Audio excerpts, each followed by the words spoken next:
പ്രിയ സഹോദരങ്ങളെ, പരിശുദ്ധ അമ്മയോട് ചേർന്ന് നിൽക്കുന്ന ഓരോ നിമിഷവും എത്രയോ സുന്ദരമാണ്. പരിശുദ്ധ അമ്മയില്ലാതെ ഒരു പുലരിയില്ല, പരിശുദ്ധ അമ്മയില്ലാതെ ഒരു ബലിയില്ല. നമ്മുടെ ജീവിത ബലിയും പരിശുദ്ധ അമ്മയോട് കൂടിയാകട്ടെ. ഈ പരിശുദ്ധ അമ്മയെ നമുക്ക് സ്നേഹിക്കാം, ദൈവത്തെ അറിയാം.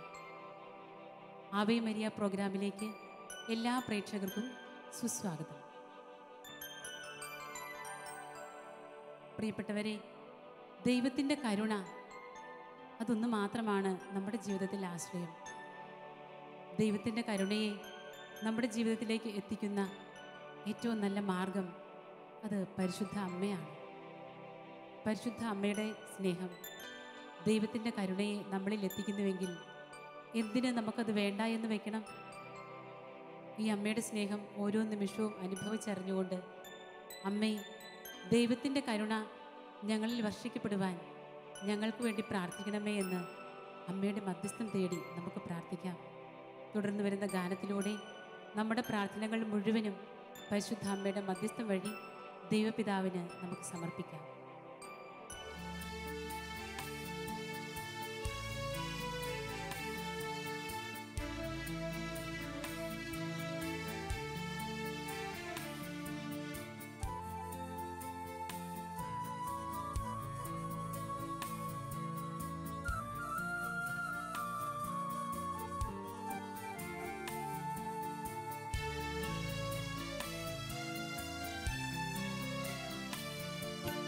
മാതാവേ, നിൻ സന്നിധി അണഞ്ഞിടുന്നു. അമ്മേ, നിൻ പാദം വണങ്ങിടുന്നു. മാതാവേ, നിൻ സന്നിധി അണഞ്ഞിടുന്നു.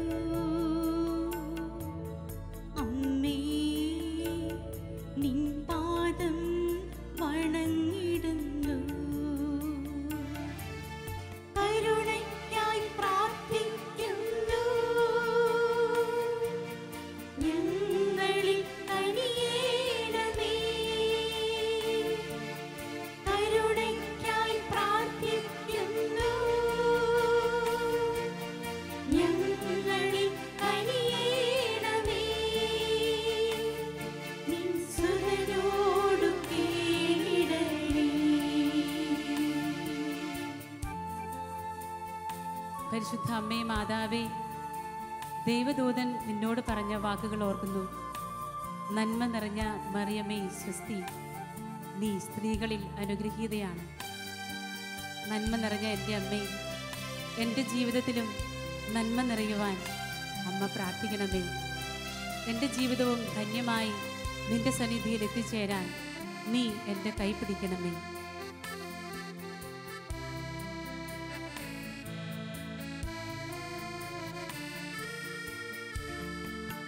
നന്മ നിറഞ്ഞ മറിയമേ സ്വസ്തി, സ്ത്രീകളിൽ നീ എന്നും ധന്യയല്ലോ. നന്മ നിറഞ്ഞ മറിയമേ സ്വസ്തി, സ്ത്രീകളിൽ നീ എന്നും ധന്യയല്ലോ. സഹനത്തിൻ പുത്രി, സഹകർമ്മിണി, ദാസരിലെന്നും കൃപ തൂകണമേ. സഹനത്തിൻ പുത്രി, സഹകർമ്മിണി, ദാസരിലെന്നും കൃപ തൂകണമേ. കരുണയ്ക്കായി പ്രാർത്ഥിക്കുന്നു. ഞങ്ങളിൽ കനിയേണമേ. കരുണയ്ക്കായി പ്രാർത്ഥിക്കുന്നു. ഞങ്ങളിൽ കനിയേണമേ. നിൻ സുതനോടു കേണിടണേ. ഉദയസൂര്യന് മുമ്പേ വരുന്ന നക്ഷത്രം പോലെ ഉഷ്ണകാല താരകമായ പരിശുദ്ധ അമ്മേ, ഞങ്ങളുടെ ജീവിതത്തിൽ വിശുദ്ധി നിറയാൻ നീ ഞങ്ങൾക്ക് വേണ്ടി പ്രാർത്ഥിക്കണമേ. പ്രിയ സഹോദരങ്ങളെ, പരിശുദ്ധ അമ്മയെ നമ്മുടെ ജീവിതത്തിലേക്ക് നമുക്ക് ക്ഷമിക്കാം. ഈ അമ്മ നമ്മളുടെ ഓരോരുത്തരുടെയും ജീവിതത്തിൻ്റെ മാതൃകയാണ്. അമ്മേ, ഞങ്ങൾക്ക് വേണ്ടി പ്രാർത്ഥിക്കണമേ.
ഈശോയ്ക്ക് ഏറ്റവും പ്രിയമുള്ളവരെ, ഈശോയുടെ അമ്മയായ പരിശുദ്ധ അമ്മയുടെ സുകൃതങ്ങൾ നമ്മൾ ധ്യാനിക്കുകയാണല്ലോ.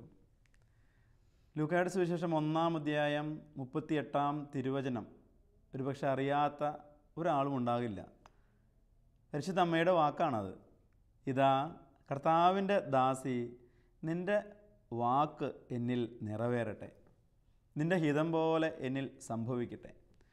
കേൾക്കുമ്പോൾ വളരെ ലളിതമായ ഒരു വചനം പോലെ ഇത് തോന്നാമെന്നുണ്ടെങ്കിലും സ്നേഹമുള്ളവർ, ഒത്തിരിയേറെ ആഴവും പരപ്പും അർത്ഥവുമുള്ള ഒരു വാചകമാണ് പരിശുദ്ധ അമ്മ ഗബ്രിയേൽ ദൈവദൂതന് മുൻപിൽ, തൻ്റെ ദൈവത്തിന് മുൻപിൽ ഉച്ചരിച്ചത്.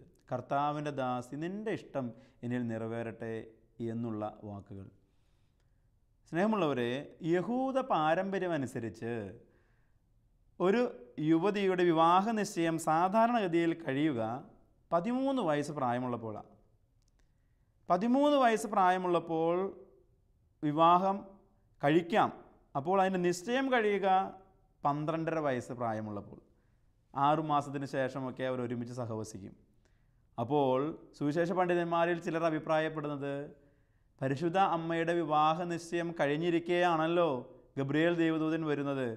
അപ്പോൾ പരിശുദ്ധ അമ്മയുടെ പ്രായം എന്തായിരുന്നിരിക്കാം? മിക്കവാറും ഒരു 12.5 വയസ്സ്. ഇനി ഒരു പുരുഷൻ്റെ കാര്യമാണ് എന്നുണ്ടെങ്കിൽ, ഒരു പുരുഷൻ വിവാഹ നിശ്ചയം ചെയ്യുന്നത് 14 വയസ്സിന് ശേഷമാണ്. മിക്കവാറും അവർ ഒരുമിച്ച് വസിക്കുക 18 വയസ്സ് പുരുഷനാകുമ്പോഴാണ്. സ്നേഹമുള്ളവരെ, പരിശുദ്ധ അമ്മയിലേക്ക് നമ്മൾ വരുമ്പോൾ നമുക്ക് കണക്കാക്കുക, ഒരു 13 വയസ്സ് എന്ന് തന്നെ നമുക്ക് കണക്കാക്കുക. 13 വയസ്സുള്ള ഒരു യുവതിയാണ് തൻ്റെ ജീവിതത്തിലെ ഏറ്റവും നിർണായകമായ ഒരു തീരുമാനം ദൈവത്തിനു മുമ്പിൽ ദൈവത്തിനും മാതാപിതാക്കന്മാർക്കും നിരക്കുന്ന രീതിയിൽ എടുത്ത് യെസ്, ഇതാ കർത്താവിൻ്റെ ദാസി എന്ന് പറയുന്നത്.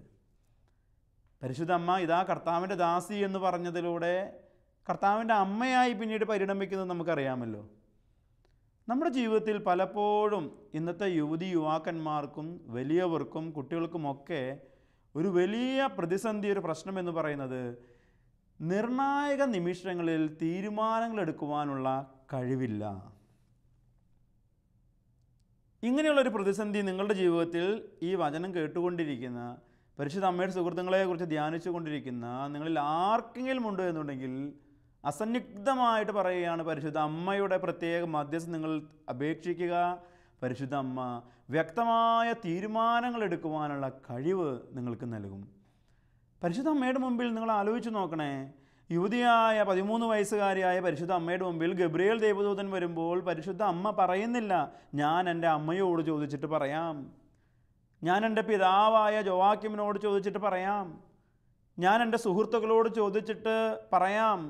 ഇല്ല, പരിശുദ്ധ അമ്മ പ്രാർത്ഥിച്ചിട്ട് പരിശുദ്ധ അമ്മയ്ക്കറിയാം എൻ്റെ അപ്പനും അമ്മയ്ക്കും ഈ തീരുമാനം അനുയോജ്യമായിരിക്കും, അവർക്ക് ഇഷ്ടമായിരിക്കുമെന്ന് പരിശുദ്ധ അമ്മ മനസ്സിലാക്കി. എന്നിട്ട് പരിശുദ്ധ അമ്മ മറ്റാരോടും ചോദിക്കാതെ ദൈവത്തോട് ചോദിച്ചിട്ട് തന്നെ ഈ തീരുമാനം എടുക്കുന്നു. ആ തീരുമാനം കർത്താവിനോട്, ദൈവദൂതനോട് പറയുന്നു. നമ്മുടെ ജീവിതത്തിൽ തീരുമാനങ്ങൾ എടുക്കണമെന്നുണ്ടെങ്കിൽ പരിശുദ്ധ അമ്മ പഠിപ്പിക്കുന്ന പാഠം ഇതാണ്. ദൈവം പറയുന്ന തീരുമാനങ്ങൾ, ദൈവഹിതം എന്താണോ അത് നിറവേറ്റണമെന്നുണ്ടെങ്കിൽ ദൈവത്തോടൊപ്പം അന്നുവരെ ചരിക്കേണ്ട ഒരു വ്യക്തിയായിരിക്കണം നീ. പരിശുദ്ധ അമ്മയെക്കുറിച്ചുള്ള പഠനങ്ങൾ പഠിപ്പിക്കുന്ന പ്രകാരമാണ്. പരിശുദ്ധ അമ്മ ഒരു നല്ല യഹൂദ സ്ത്രീയായിരുന്നു. വിശ്വാസം അനുസരിച്ച് യഹൂദ പാരമ്പര്യം ജീവിച്ചൊരു സ്ത്രീയായിരുന്നു, ഒരു യുവതിയായിരുന്നു. ആ യുവതി ദൈവദൂതൻ വന്നപ്പോൾ അസന്നിഗ്ധമായിട്ട് ഇതാ ദൈവഹിതമെന്നിൽ നിറവേറട്ടെ എന്ന് തീരുമാനം പറയുവാനായിട്ട് സാധിച്ചു. നമ്മുടെ ജീവിതത്തിൽ വ്യക്തമായ തീരുമാനങ്ങൾ എടുക്കുവാനുള്ള ആ വലിയ കൃപ പരിശുദ്ധ അമ്മയുടെ മാധ്യസ്ഥത്താൽ നമുക്ക് ലഭിക്കട്ടെ എന്ന് വചനം കേൾക്കുന്ന ഈ നിമിഷത്തിൽ തന്നെ നമുക്ക് പ്രാർത്ഥിക്കാം. ഇനി രണ്ടാമതായിട്ടുള്ളൊരു കാര്യമെന്ന് പറയുന്നത്, പരിശുദ്ധ അമ്മ ഒരു തീരുമാനം എടുത്തു, അത് ശരിയാണ്. എന്നാൽ പരിശുദ്ധ അമ്മ എടുത്ത തീരുമാനം പരിശുദ്ധ അമ്മയുടെ മാതാപിതാക്കൾക്കും ദൈവത്തിനും പ്രീതികരമായ തീരുമാനമായിരുന്നു. പലരും ഇന്ന് ജീവിതങ്ങളിൽ തീരുമാനങ്ങൾ എടുക്കുന്നുണ്ട്. പക്ഷേ ഈ രണ്ടാമത്തെ ഘടകം അതിൽ എത്രമാത്രം അലിഞ്ഞു ചേർന്നിട്ടുണ്ട് എന്ന് ചിന്തിക്കുന്നത് ഉചിതമായിരിക്കും. നമ്മൾ നമ്മുടെ ജീവിതത്തിൽ എടുക്കുന്ന പല തീരുമാനങ്ങളും അത് തന്നിഷ്ടം, എൻ്റെ ഇഷ്ടം നോക്കി എടുക്കുന്നതാണ്. തൻ്റെ ഇടം എന്നൊക്കെ പറയില്ലേ, എൻ്റെ ഇടം, തൻ്റെ ഇടം, അതുപോലെ തന്നിഷ്ടം, തൻ്റെ ഇഷ്ടം. അതിൽ മാതാപിതാക്കന്മാരുടെ ഇഷ്ടമുണ്ടോ? ദൈവത്തിൻ്റെ ഇംഗിതമുണ്ടോ? സഭയുടെ ഇംഗിതമുണ്ടോ എന്നൊന്നും പലപ്പോഴും ചിന്തിക്കാറില്ല. എന്നാൽ പരിശുദ്ധ അമ്മയുടെ തീരുമാനമോ? പരിശുദ്ധ അമ്മ എടുത്ത തീരുമാനം എന്ന് പറയുന്നത് പരിശുദ്ധ അമ്മയുടെ മാതാപിതാക്കന്മാർക്ക് ഏറ്റവും ആനന്ദം നൽകുന്ന ഒരു തീരുമാനമായിരുന്നു. ഇത് ദൈവത്തിന് ആനന്ദം നൽകുന്ന ഒരു തീരുമാനമായിരുന്നു. അതായത് നമ്മുടെ ജീവിതത്തിൽ, നമ്മളുടെ ജീവിതത്തിൻ്റെ ഏത് മേഖലയിലാകട്ടെ, നിങ്ങളൊരു പുരോഹിതനോ ഒരു വീട്ടമ്മയോ ഒരു അധ്യാപകനോ മറ്റ് സ്ഥാപനങ്ങളിൽ ജോലി ചെയ്യുന്ന ഏതൊരു വ്യക്തിയോ ആര് തന്നെയായാലും നിൻ്റെ ജീവിതത്തിൽ നീ എടുക്കുന്ന തീരുമാനം അത് ദൈവപ്രീതിയും മനുഷ്യപ്രീതിയും ചേർന്ന ഒരു തീരുമാനമായിരിക്കണം. പരിശുദ്ധ അമ്മയുടെ തീരുമാനം അങ്ങനെയായിരുന്നു. ഇതിൽ രണ്ടിലും അവർക്ക് തെറ്റ് കണ്ടുപിടിക്കാനായിട്ട് സാധിച്ചില്ല. അതുകൊണ്ടല്ലേ ലൂക്കായുടെ സുവിശേഷം 2-ാം അധ്യായം 52-ാം തിരുവചനത്തിൽ ഈശോയെക്കുറിച്ച് പറഞ്ഞു വയ്ക്കുന്നൊരു വചനമുണ്ട്. ബാലനായ യേശുവിനെ ദേവാലയത്തിൽ വെച്ച് നഷ്ടപ്പെട്ടു പോവുകയും 3 ദിവസം അവനെ തേടി പരിശുദ്ധ അമ്മയും ഔസേപ്പിതാവും നടക്കുകയും അവനെ കണ്ടെത്തിയതിന് ശേഷം അവനെ ശകാരിക്കുകയും അവനെ തിരിച്ച് വീട്ടിലേക്ക് കൊണ്ടുവരികയും ചെയ്തതിന് ശേഷം വചനം പറഞ്ഞു വയ്ക്കുന്ന ഒരു അർത്ഥവത്തായ വാക്കാണ് ലൂക്കാ 2:52. യേശു പ്രായത്തിലും ജ്ഞാനത്തിലും ദൈവത്തിൻ്റെയും മനുഷ്യരുടെയും പ്രീതിയിലും വളർന്നു വന്നു. സത്യത്തിൽ ഇത് പരിശുദ്ധ അമ്മയിലുള്ള ഗുണമല്ലേ? അവളെടുത്ത ആ തീരുമാനം ദൈവത്തിൻ്റെ പ്രീതിക്ക് ചേർന്ന ഒരു തീരുമാനമായിരുന്നു. അവളെടുത്ത തീരുമാനം അവരുടെ മാതാപിതാക്കന്മാർക്ക്, മനുഷ്യർക്ക് ചേർന്ന ഒരു തീരുമാനം ആയിരുന്നു. ഓർത്തു പോവുകയാണ്. ഒരിക്കൽ ഒരു യുവാവ് ഒരു യുവതിയെ വിവാഹം കഴിക്കുവാനായിട്ട് അതിയായ ആഗ്രഹമുണ്ട്. എന്നാൽ യുവാവ് ആ യുവതിയെ വിവാഹം കഴിക്കുന്നത് അവൻ്റെ മാതാപിതാക്കന്മാർക്കോ സഹോദരങ്ങൾക്കോ ആർക്കും ഇഷ്ടമല്ലായിരുന്നു. എന്നിട്ട് അവൻ തീരുമാനിക്കുക, അവൻ്റെ ഒറ്റ തീരുമാനമാണ്, എനിക്ക് ഈ ഒരു യുവതിയെ മതി എന്ന് ഒറ്റ തീരുമാനം. അവൻ്റെ പിതാവിൻ്റെ വാക്ക് അവൻ കൈക്കൊണ്ടില്ല, അവൻ്റെ അമ്മയുടെ വാക്ക് അവൻ സ്വീകരിച്ചില്ല. അവൻ്റെ മേലധികാരികൾ, അവൻ്റെ സഭയിലെ അധികാരികളുണ്ടല്ലോ, അച്ഛന്മാർ, അവർ പറഞ്ഞു, അവൻ കേട്ടില്ല. അവൻ്റെ ഒറ്റ തീരുമാനത്തിന് അവൻ ഉറച്ചു നിന്നു. സ്നേഹമുള്ളവരെ, ഇന്ന് ആ കുടുംബം ഒരു തകർച്ചയിലാണ്. നീ എടുക്കുന്ന തീരുമാനങ്ങൾ അത് സ്വാർത്ഥപരവും വ്യക്തിപരവുമാകുമ്പോൾ തകർച്ചയിലേക്കുള്ള കുഴി നീ തന്നെ വെട്ടി ഒരുക്കുകയാണ് എന്ന് തിരിച്ചറിയുക. പരിശുദ്ധ അമ്മ പഠിപ്പിക്കുന്ന വലിയ പാഠം ഇതാണ്. നിൻ്റെ തീരുമാനങ്ങളിൽ ദൈവേഷ്ടമുണ്ട് എന്നുണ്ടെങ്കിൽ മകനെ, മകളെ, തകർച്ചകൾ ഉണ്ടാവില്ല എന്നുള്ളതല്ല, ആ തകർച്ചയിൽ കൂട്ടായി ദൈവം അയക്കുന്ന ദൂതന്മാരെ പോലുള്ള മാതാപിതാക്കന്മാർ, സുഹൃത്തുക്കൾ, ബന്ധുക്കൾ, എന്തിനേറെ പറയുന്നു, ദൈവം തന്നെ ചിലപ്പോൾ നേരിട്ട് വരുന്ന അനുഭവങ്ങൾ നിനക്ക് അനുഭവിക്കുവാനായിട്ട് സാധിക്കും. പരിശുദ്ധ അമ്മയോട് ഈ 2 ഗുണങ്ങൾക്ക് വേണ്ടി നമുക്ക് പ്രത്യേകം പ്രാർത്ഥിക്കാം. ഒന്ന്, പരിശുദ്ധ അമ്മേ, തീരുമാനങ്ങൾ എടുക്കുവാനുള്ള കഴിവ് എനിക്ക് നൽകണമേ. എൻ്റെ ജോലിക്കാര്യത്തിലായിരിക്കാം, എൻ്റെ ഉപരിപഠനത്തിൻ്റെ മേഖലയിലായിരിക്കാം, ഒരു ജീവിത പങ്കാളിയെ തിരഞ്ഞെടുക്കുന്നതിലായിരിക്കാം, ഒരു കുഞ്ഞിന് ജന്മം കൊടുക്കണമോ വേണ്ടയോ എന്നതിലായിരിക്കാം, എൻ്റെ ജീവിത വൃത്തിയെക്കുറിച്ചായിരിക്കാം. നല്ല തീരുമാനം എടുക്കുവാനുള്ള കഴിവ് അമ്മേ മാതാവേ, അമ്മയുടെ മധ്യസ്ഥത്താൽ എനിക്ക് നൽകണമേ. രണ്ടാമതായി, പരിശുദ്ധ അമ്മേ മാതാവേ, ഞാൻ എടുക്കുന്ന തീരുമാനം അത് ദൈവത്തിനും മനുഷ്യർക്കും, എൻ്റെ കുടുംബത്തിലുള്ളവർക്ക്, എൻ്റെ മാതാപിതാക്കന്മാർക്ക്, എന്നെ ചേർന്ന് ജീവിക്കുന്നവർക്ക് പ്രീതികരമായ തീരുമാനമാകുവാനുള്ള കൃപയും നൽകണമേ. അമ്മേ മാതാവേ, ഈ സുകൃതങ്ങളാൽ എന്നെ നിറയ്ക്കണമേ എന്ന് ഈ വചനം കേട്ടുകൊണ്ടിരിക്കുന്ന ഈ നിമിഷത്തിൽ തന്നെ പരിശുദ്ധ അമ്മയോടൊന്ന് പ്രാർത്ഥിച്ച് നോക്കിക്കേ. നിങ്ങളിൽ ആ കൃപ വന്നു കഴിഞ്ഞു. ദൈവം നിങ്ങളെ സമൃദ്ധമായി അനുഗ്രഹിക്കട്ടെ. പരിശുദ്ധ അമ്മയുടെ മാധ്യസ്ഥം എന്നും ഇടതടവില്ലാതെ നിങ്ങളുടെ ജീവിതത്തിൽ ഉണ്ടായിരിക്കട്ടെ.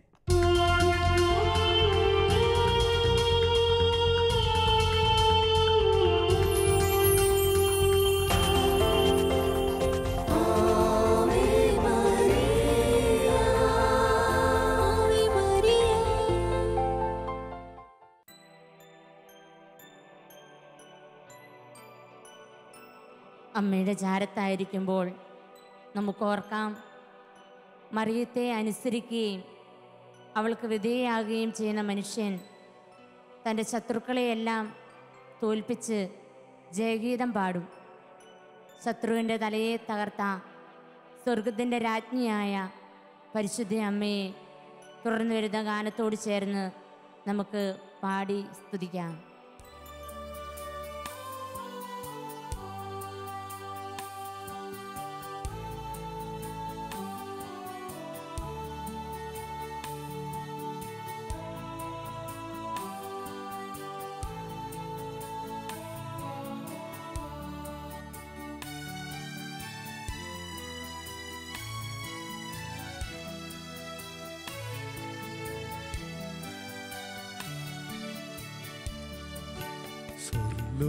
ലോകരാജ്ഞിയ മാതാവേ, സൗവർണ സ്വർഗീയ സൂനമേ, പാവന സ്നേഹത്തിൻ പൂത്തന്നലേ, പരിശുദ്ധ ദൈവത്തിൻ മാതാവേ.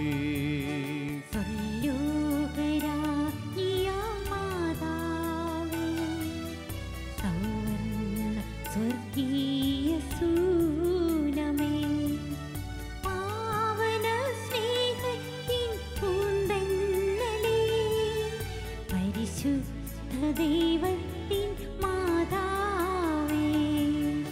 ആവേ ആവേ ആവേ മരിയ.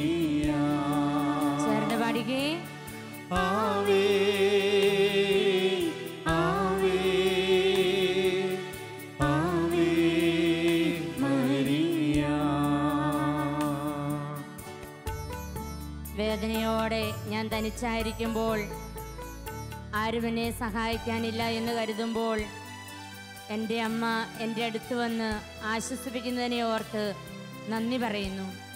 അമ്മയുടെ സ്നേഹത്തെ ഓർത്ത് സ്നേഹമുള്ളവരെ നന്ദി പറഞ്ഞ് അമ്മയെ സ്തുതിക്കാം നമുക്ക്.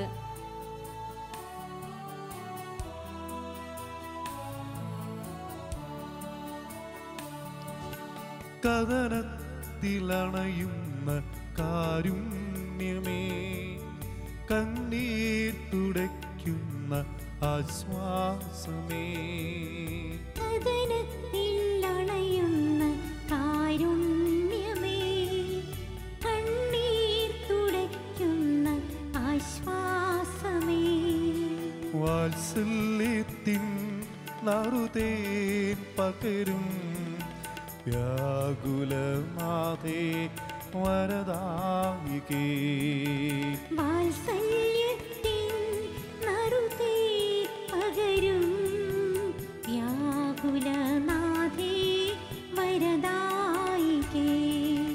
ആവേ ആവേ ആവേ മരിയ, എല്ലാം മറന്ന് ആവേ ആവേ ആവേ മരിയ. അമ്മേ മാതാവേ, ആരുമില്ലാത്തവർക്ക് ഏക ആശ്രയം അമ്മ മാത്രമാണല്ലോ. ഓരോ പ്രഭാതത്തിലും പുത്തൻ സ്നേഹവുമായി ഞങ്ങളുടെ പക്കലേക്ക് വരുന്ന അമ്മയുടെ സ്നേഹത്തെ ഓർത്ത് നന്ദി പറയുന്നു. പ്രാർത്ഥിക്കാം നമുക്ക്.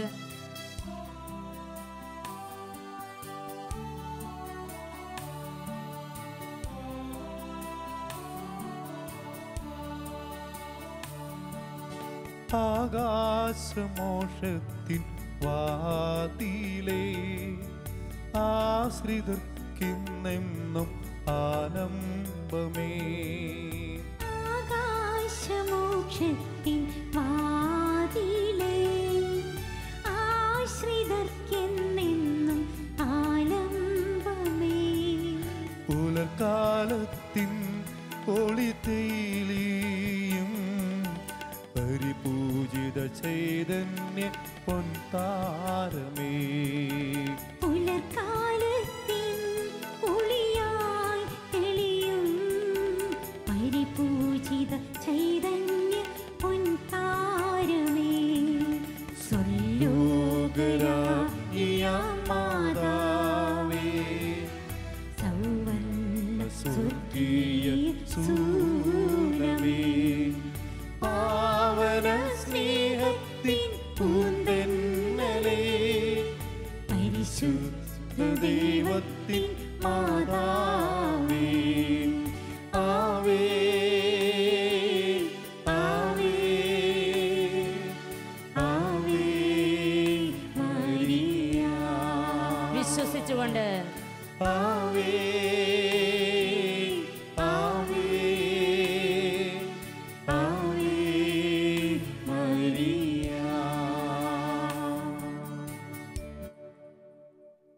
നമുക്ക് പ്രാർത്ഥിക്കാം.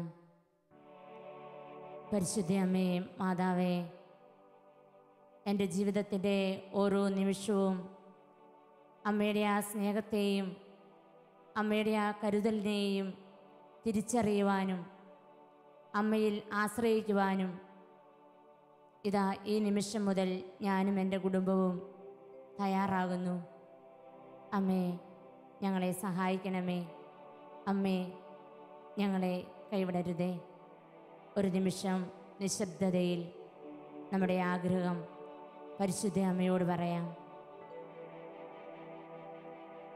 ഇപ്രകാരം പ്രാർത്ഥിക്കാം. കൃപ നിറഞ്ഞ മറിയമേ, ഞങ്ങളിൽ കൃപ നിറയ്ക്കണമേ. ഏറ്റുചൊല്ലി പ്രാർത്ഥിക്കാമോ? കൃപ നിറഞ്ഞ മറിയമേ, ഞങ്ങളിൽ കൃപ നിറയ്ക്കണമേ. താഴ്മയോടെ പ്രാർത്ഥിച്ചേ. കൃപ നിറഞ്ഞ മറിയമേ, ഞങ്ങളിൽ കൃപ നിറയ്ക്കണമേ. ആമേൻ.